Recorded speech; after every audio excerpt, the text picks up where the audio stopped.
Good day. And here we have F.E.A.R 2. This is an example of how not to do a sequel. Basically, this is inferior in every single solitary way to F.E.A.R 1. The atmosphere isn't as good, the action is a lot more basic. See, in this game, the enemy AI basically has no intelligence whatsoever. They no longer go to cover, they no longer have a lot of hit points, they basically just die if you look at them wrong. Now in this game, you play as Beckett, a generic soldier who when the game starts up does not have the ability to go into bullet time mode. But of course, after the first level, you get bullet time mode, and that's when the game gets a lot easier, even though the game was considerably easy to begin with. This is an example of a consoleized and actionized sequel. Basically, any pretensions to horror are gone now. Sure, Beckett does have his own freak-out moments, but they're not really scary at all, mainly because in the actual game, all you're doing is mowing down waves and waves of ineffectual enemies.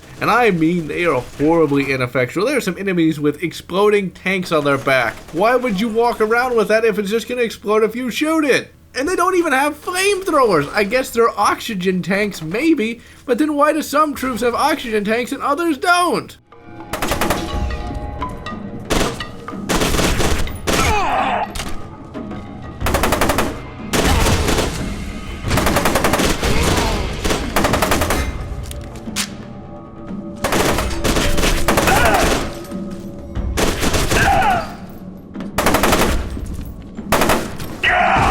Story for the game, while not making sense in the first game and its expansions, makes even less sense now. Apparently, there is a PMC that companies can call down on rogue members or just members they don't like, and they'll go kill them.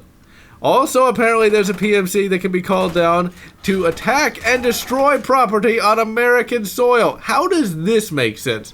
Okay, why would the US military allow a PMC to attack a company's scientific buildings, kill all within, and then just leave? Why would you allow this to happen? Also, where do they get all the equipment for these people? Where do they get all the people? That's the question. Because there is a huge number of mercs in this city that's been destroyed since the first game. Where did they come from? How did this massive mobilization occur? Why would the government allow such a massive mobilization of men, equipment to be moved into an American city? It makes no sense. Now, graphically, the game looks amazing, blah, blah, blah, blah, blah, great graphics, but by the time this came out, graphics didn't even really matter. Sound design is also fairly decent, if a bit generic. The various freak-out moments have pretty good sound design, but it's definitely not quite as scary as the first games. And that's your lot, ladies and gentlemen. This is just a basic FPS where you shoot hordes of ineffectual enemies. It's generic, it's boring after a while, and it definitely is not F.E.A.R in any way, shape, or form. And so, this is John, signing off. Take cover!